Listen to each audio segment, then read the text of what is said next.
नमस्कार, हमारी इस खास पेशकश में आपका स्वागत है। आपके साथ मैं हूं अमित शर्मा। आज हम आपको दिखाएंगे दिल्ली के 5 सितारा होटलों का सच, जो आपको झकझोर कर रख देगा। दिल्ली के 5 सितारा होटलों में बिक रहा है गौमांस। जी हां, आप एकदम सच सुन रहे हैं। हालांकि यह दावा हम नहीं कर रहे हैं, यह दावा है सनस्टार अखबार और विकिलीक्स फॉर इंडिया का। जब पूरे देश में गौमांस पर सियासी बवाल मचा हुआ था, तभी सनस्टार अखबार और विकिलीक्स फॉर इंडिया ने मिलकर एक बड़ा खुलासा किया है, जिसमें पता चली दिल्ली के 5 सितारा होटलों की असलियत। ये रिपोर्ट देखिए।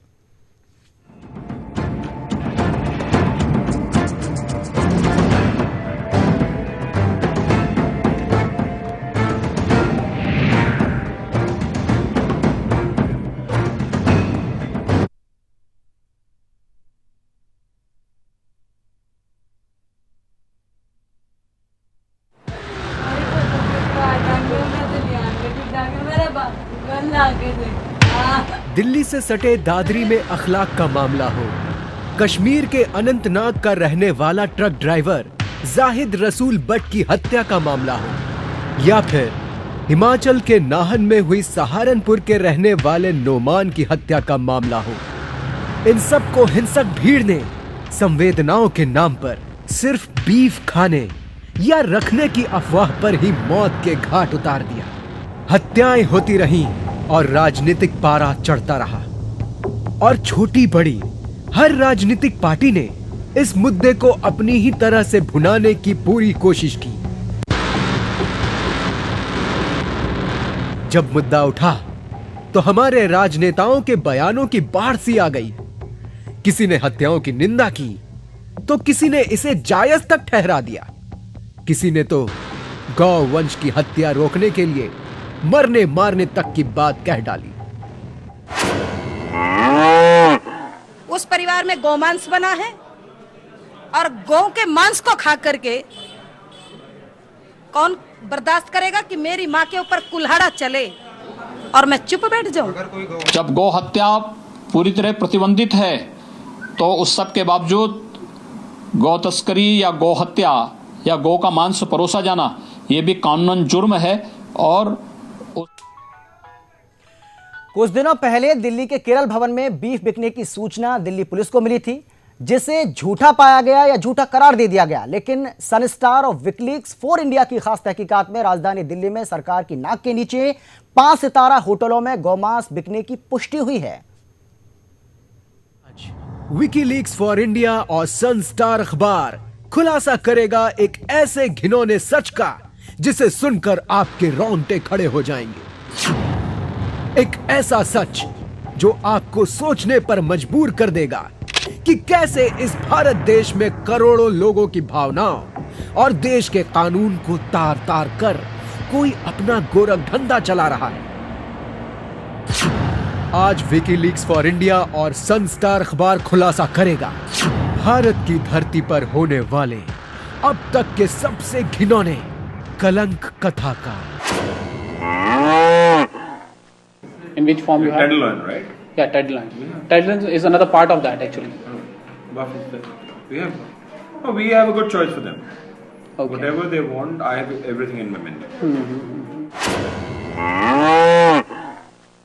So guy beef is from our side is necessary. हम लोगों को तो चाहिए चाहिए। हाँ जी। बाकी आप क्या ऐड ऑन कर सकते हैं वो आप वो बताएंगे। उनसे ऑर्डर लेके। तो उसमें बीफ में तो कोई आई थिंक इशू नहीं होगा, हो जाएगा। हाँ, कोई इशू नहीं। ठीक है। तो बिल्कुल इसी पर आज हम चर्चा करेंगे। और ये जो ऑपरेशन किया है, ये स्टिंग ऑपरेशन जो किया है, एक बार फिर से आपको बता दें, ये जो स्टिंग ऑपरेशन किया है वो किया है सनस्टार अखबार और विकिलीक्स फॉर इंडिया ने मिलकर इस ऑपरेशन को अंजाम दिया है। स्टिंग ऑपरेशन में खास बात ये देखने को मिली है, राजधानी दिल्ली जहां पर बीफ जो है, गौमांस जो है वो पूरी तरह से प्रतिबंध है, बावजूद इसके कुछ 5 सितारा होटल ऐसे हैं जहां पर धड़ल्ले से इसकी बिक्री की जा रही है। धड़ल्ले से 5 सितारा होटलों में गौमांस परोसा जा रहा है। इस पर चर्चा करते हैं। 2 खास मेहमान मेरे साथ स्टूडियो में मौजूद हैं। विद्यासागर तिवारी हैं, जो कि संपादक हैं सनस्टार के जो न्यूज़पेपर है उसके, और साथ ही कपिल प्रभाकर मेरे साथ स्टूडियो में मौजूद हैं, जो कि गौरक्षक हैं। लेकिन विद्याशंकर तिवारी जी, पहला सवाल मेरा आपसे है, किस आधार पर या यूं कहें कि किस तहकीकात पर क्या जानकारी आपको मिली जिसके बाद इस स्टिंग ऑपरेशन को आपने अंजाम दिया?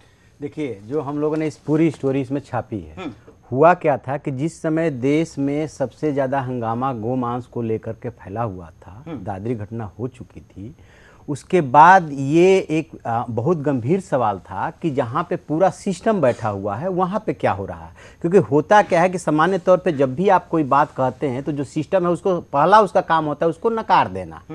तो हम लोगों ने ये तय किया कि हम ऐसे तर्क ढूंढे, अपनी बात को ऐसे लॉजिकल ढंग से कहे कि लगे कि हाँ हमने तह तक जा कर के काम किया है। फिर हमने यानी कि सन स्टार ने और विकीलीक्स ने मिलकर के एक टीम बनाई और उस टीम ने ये तय किया कि हम जा कर के सबसे पहले उन चमचमाती बिल्डिंगों में देखेंगे, उन गगनचुंबी इमारतों में देखेंगे, होटलों में देखेंगे कि हो क्या रहा है। तो इस पूरी मुहिम में हमने 5 जगह पे हम लोग गए थे। 5 जगह में से 4 जो है 5 स्टार होटल्स थे और एक जो है टाउन हॉल का जो कि खान मार्केट में है रेस्तरां था। उन 5 जगहों पे जब हम लोग घूमे तो उसमें ये पाया गया कि 2 होटल्स, उनकी तारीफ करनी होगी कि 2 होटल ऐसे थे। इस पूरे तहकीकात का जो सबसे सकारात्मक पहलू है कि 2 होटल ने कहा कि चूंकि दिल्ली में पूर्णतया ये बैन है इसलिए हम गोमांस नहीं परोसते हैं, जबकि 2 होटल और एक रेस्तरां ने, जैसा कि आप देख रहे थे, साफ साफ ये कह रहे हैं कि आपको यदि गोमांस चाहिए, काऊ मीट चाहिए तो वो हम आपको उपलब्ध करा सकते हैं। ये जो होटल थे वो थे, एक लीला पैलेस था और दूसरा जो होटल था वो ओबराय होटल था और तीसरा जो रेस्तरां था वो टाउन हॉल था। तो उसमें जो पूरी बातचीत हुई है, आप जैसे ही पूरी चलाएंगे उसमें दिखेगा आपको कि किस तरह से वो आपसे बार्गेनिंग करते हैं। उसमें ये भी कहते हैं कि हम ऑस्ट्रेलिया से मंगा सकते हैं, हम इस देश से मंगा सकते हैं, जितना पैसा खर्च करेंगे। जब कहा जाता है कि पैसा कोई इशू नहीं है तो वो कुछ भी करने के लिए तैयार हो जाते हैं। तो कितना बड़ा सिस्टम के मुंह पे ये तमाचा है कि जिस दिल्ली में एक चीज को हम लोग को समझना होगा कि क्या सिर्फ गोवध पे बैन है। दिल्ली वो राज्य है देश के 29 में से एक दो ऐसे राज्य हैं जहां पे ये लागू है, अदर अधिकांश राज्यों में बैन है। और दिल्ली वो राज्य है जहां न सिर्फ गाय बल्कि गोवंश के कटान, उसको रखने, उसके खाने, उसके प्रिजर्वेशन, उसके ट्रांसपोर्टेशन, उसके आयात, उसके निर्यात पूरी तरह से बैन है। इसके बाद ये सब हो रहा है। बिल्कुल। विद्याशंकर जी यहाँ पर जानना चाहेंगे क्योंकि विदेशों से भी गौमांस मंगाया जा रहा है, उसको भी आयात किया जा रहा है, तो सवाल मेरा आपसे यह है कि क्या उसकी एवज में ज़्यादा पैसे लिए जाते होंगे? क्योंकि डिमांड के आधार पर भी गौमांस बाहर से मंगाया जाता है, तो क्या इसके एवज में ज़्यादा पैसे लिए जाते हैं और लिए जाते हैं तो किस तरीके से ये डील होती है? देखिए, है क्या, अर्थव्यवस्था सब कुछ जो डिपेंड करती है ना, मार्केट डिपेंड करता है डिमांड और सप्लाई पे। सेम सिस्टम यहाँ पे भी लागू होता है, क्योंकि जब यहाँ पे एक तो पहली चीज हो गई कि ये बैन है, जैसे ही बैन हो गया यानी कि आप उसको ब्लैक मार्केट से लेते हैं, वो उसको आप कहीं से चुपचाप लेते हैं, तो उसकी डिमांड जब होगी तो वो कहेंगे कि हम आपको आयात करके या देश के दूसरे भाग से मंगा के देंगे। तो स्वाभाविक सी बात है कि जो चीज मार्केट में उपलब्ध नहीं है, जो हो ही नहीं सकती है, उसके लिए ज्यादा दाम वसूले जाएंगे। और साफ साफ उसमें कहा जा रहा है कि आप यदि इतना पैसा दे सकते हैं तो हम आपको बाहर से भी मंगा करके दे देंगे। तो ये एक पूरी चेन है, कहां से कैसे। उसमें ये भी बात ये लोग बोल रहे हैं कि हमारे कस्टमर कहां से आते हैं, मुंबई से आते हैं, जैपनीज ज्यादा हमारे कस्टमर हैं, वो बहुत तफसील से बिल्कुल। और ईस्टिंग इतना क्लियर है कि वो खुद में स्पीकिंग है, उसमें कुछ भी कहने सुनने की जरूरत नहीं। बिल्कुल विद्याशंकर जी, लेकिन यहाँ पर एक और सवाल उठता है, क्योंकि जिस तरीके से राजधानी दिल्ली में हम देख रहे हैं, तो क्या देश के अन्य हिस्सों में, देश के जो दूसरे प्रदेशों जहां पर गौमांस जो है वो पूरी तरह से प्रतिबंध है, क्या हम ये मानकर चलें कि वहां भी इसी तरह से 5 सितारा होटल हो चाहे वो 3 स्टार हो, वहां भी इस तरह से धड़ल्ले से गौमांस जो है परोसा जा रहा है? क्या ये भी हकीकत फिर सामने आएगी? देखिए अमित, इस मामले हम दावे के साथ इसलिए नहीं कर सकते कि एक जर्नलिस्ट होने के नाते हमारे कार्य एवं व्यवहार की एक लक्ष्मण रेखा है। उस लक्ष्मण रेखा को हम लोगों ने कहीं नहीं लांघा था। हमने जब दिल्ली के होटलों को चुना तो उसके बाद हमने अभी अपना कार्य क्षेत्र इन्हीं 5 होटलों तक रखा है। लेकिन इन होटलों की कार्य प्रणाली से ये सहज अंदाजा लगाया जा सकता है कि देश के अन्य भागों में स्थित होटलों में भी क्या होता होगा, लेकिन उसके बारे में हम कुछ नहीं कर सकते। जो हमारे सामने तथ्य है, जो हमारे तहकीकात में सामने आया है, सिर्फ और सिर्फ हम उसी की बात कर रहे हैं। जी बिल्कुल। कपिल जी, मेरा सवाल आपसे है, किस तरीके से देखें, क्योंकि राजधानी दिल्ली में जहां पर गौमांस जो है वो पूरी तरह से प्रतिबंधित है, और यदि इस तरीके से 5 स्टार होटलों में गौमांस परोसा जाता है तो वाकई में स्थिति जो है वो काफी चिंताजनक है। देखिए जी, ये जो विषय है, ये विषय गौ हत्या का विषय तो प्रमुख रूप से है ही है, लेकिन सबसे बड़ा विषय यह है कि हमारे देश में कानून का उल्लंघन करने की एक प्रक्रिया चल पड़ी है, और जब कानून का उल्लंघन होगा तो अप्रिय घटनाएं स्वाभाविक तौर पर होंगी ही समाज में। दादरी के कांड को कहा जाता है, वो भी एक अप्रिय घटना है। चलिए बिल्कुल, मैं आपके पास आऊंगा कपिल जी, लेकिन उससे पहले फोन लाइन पर हमारे साथ मौजूद हैं मौलाना अंसार रजा, जो कि मुस्लिम एक्सपर्ट हैं।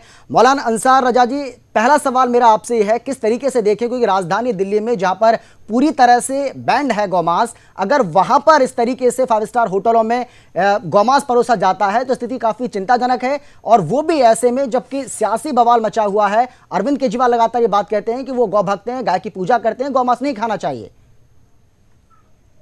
ऐसा है, जिन जिन होटलों में गौमांस मिला है, अगर इसकी जांच हो गई है और गौमांस उसमें मिला है, तो मुझे लगता है कि जो दादरी के लोग जो अखलाक को मारने की, जान से मारने के लिए गए थे, उन लोगों को चाहिए तो होटल जाए और होटल के मालिक को गोली मार दे। ये नहीं कर पाएंगे वो, ठीक है ना। हाँ। कानून का उल्लंघन हो रहा है। गाय जितनी हिंदुओं के लिए एहतराम के काबिल है, उतनी मुसलमानों के लिए। बिल्कुल ये जो जलाने वाला काम हो रहा है, जिन होटलों में फौरन होटलों पर ताला लगा देना चाहिए, और बाकायदा तौर पे, मुकम्मल तौर पे कानूनी कार्रवाई होटल मालिक के खिलाफ होनी चाहिए कि जब मुल्क में इतना बड़ा बवाल पैदा हो रहा है गाय के लिए, वो जानबूझकर ये करे। इसका मतलब है कोई दंगा करवाना चाहते हैं वो लोग। क्या जरूरत है हिंदू भाइयों की भावनाओं को बताने की? कहना क्या चाह रहे हैं? हाँ, कपिल जी आपसे कुछ सवाल करना चाहें। कपिल रजा जी, आप कहना क्या चाह रहे हैं कि अखलाक की जो हत्या हुई, उसी तरह से होटल मालिकों की भी हत्या कर देनी चाहिए? हाँ। आप क्या हमें यह बताना चाह रहे हैं कि एक घटना घटी, किसी भी अप्रिय घटना घट गई, उसका निरंतर चलन चलता रहना चाहिए? आप ये कहलवाना चाह रहे हैं हमसे? आप हमें उसी रेखा पे लाना चाह रहे हैं जिस रेखा पर आज आतंकवादी लगे हुए हैं, जिस रेखा पर कश्मीर के अंदर हिंदुओं को प्रताड़ित कर दिया गया, निकाल दिया गया। आप हमें कहां लाना चाह रहे हैं?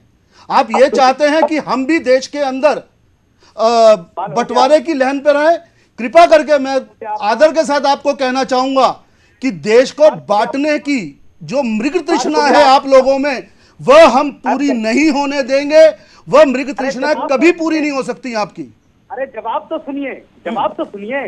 मैंने क्या कहा पहले समझ लीजिए। हाँ। कितनी बड़ी भावनाएं हैं आप लोगों की, वो मुझे मालूम है। नहीं, लेकिन मेरी भावनाएं आपसे अधिक हैं। आप सड़क पर बैठ के, सड़क पर कब्जा करके आप अपना जीवन चला रहे हैं।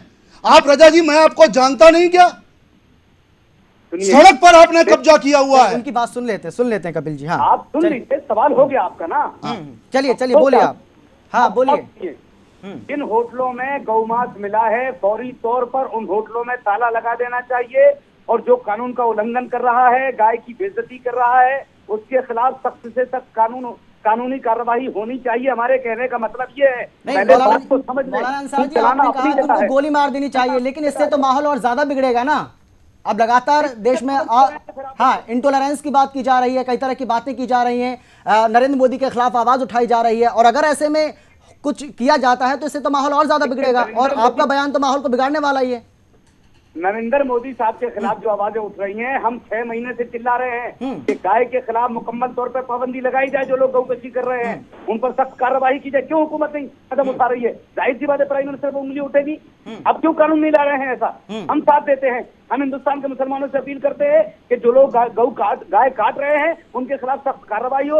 यूपी में आप क्यों नहीं ये बात कह रहे? आप यूपी में कहिए ना ये बात कि यूपी के अंदर। बने रहिए, ब्रेक के लिए मुझे बोला जाना है, ब्रेक का वक्त है, लेकिन सवाल यहाँ पर मौलाना अंसार जी से मैं ब्रेक के बाद यही करूंगा कि जिस तरीके से लगातार कई मुस्लिम संगठन ऐसे हैं, और पूरे देश में हम देख रहे हैं कि इतिहासकार जो है किस तरह से अपने सम्मान वापस कर रहे हैं, उपन्यासकार जो हैं वो किस तरीके से अपने सम्मान वापस कर रहे हैं, और ऐसे में इंटॉलरेंस की बात की जा रही है, और मौलाना अंसार जी कह रहे हैं कि उनको गोली मार देनी चाहिए। तो सवाल यह है कि क्या इससे इंटॉलरेंस जो है वो नहीं बढ़ेगी? ब्रेक का वक्त है, फौरन लौट रहे हैं।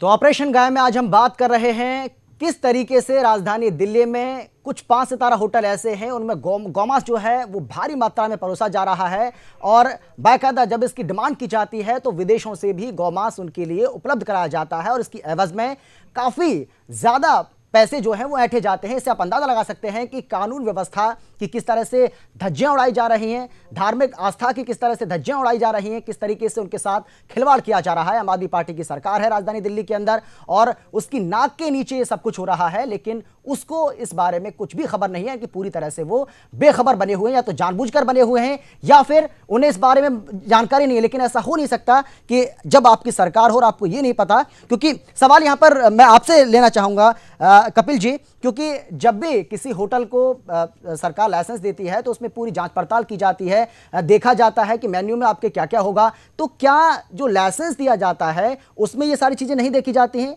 या जानबूझकर उसको इग्नोर किया गया, उसको अनदेखा किया गया है? देखिए जी, हम जिस भारतवर्ष में रहते हैं, सर्वप्रथम तो उस भारतवर्ष का कानून की हर मर्यादाएं हमें निभानी पड़ती हैं। उसके बाद उसकी जिस राज्य में रहते हैं उस राज्य की बातें हमें निभानी पड़ती हैं, कानून के दायरे में काम करना पड़ता है। आज एक विवाद, होटलों से बड़ा विवाद इससे पहले खड़ा हुआ। जिस पार्टी का आपने नाम लिया, आप पार्टी, उसके नेताओं ने कहा कि केरल भवन में पुलिस चली गई। पुलिस जाना गैर कानूनी था, पुलिस कैसे चली गई? मैं उनसे ये कहना चाहता हूं कि कानून का जो Delhi agriculture cattle prevention act 1994 है, उसका वह कृपा करके बिल्कुल सेक्शन 11 का तीसरा हिस्सा पढ़ लें। 1994 का ये जो एक्ट है उसके मुताबिक गाय को खरीदना, बेचना, काटना सब पूरी तरह से प्रतिबंधित है। बेचना खरीदना सब बात नहीं है। बिल्कुल, हमारे साथ मौलाना अंसार आजाद भी मौजूद हैं, उनसे सवाल ले लेता हूं। बिल्कुल कपिल जी, आऊंगा मैं आपके पास। इसके अंदर विषय ये है कि पुलिस वाला जाकर वहां इंस्पेक्शन कर सकता है, ये भी क्लियर कटी सेक्शन 11 में दिया गया। मैं आ रहा हूं आपके पास, मौलाना अंसार जी से सवाल ले लेते हैं। मौलाना अंसार जी, ब्रेक से पहले आपसे जब बातचीत हो रही थी तो आप लगातार ये बात कह रहे थे कि जो जिन होटलों में इस तरह का काम हो रहा है, गौमांस जो है परोसा जा रहा है, उन होटल के मालिक को गोली मार देनी चाहिए। लेकिन आप इंटॉलरेंस की लगातार बात कर रहे हैं, कई मुस्लिम संगठन ऐसे हैं जो लगातार इसका विरोध कर रहे हैं। ऐसे में यदि इस तरह का बयान आप देते हैं, इस तरह की बात आप करते हैं, तो इसको आप कितना उचित मानते हैं? और इससे तो लॉ एंड ऑर्डर की जो सिचुएशन है और ज्यादा खराब होगी।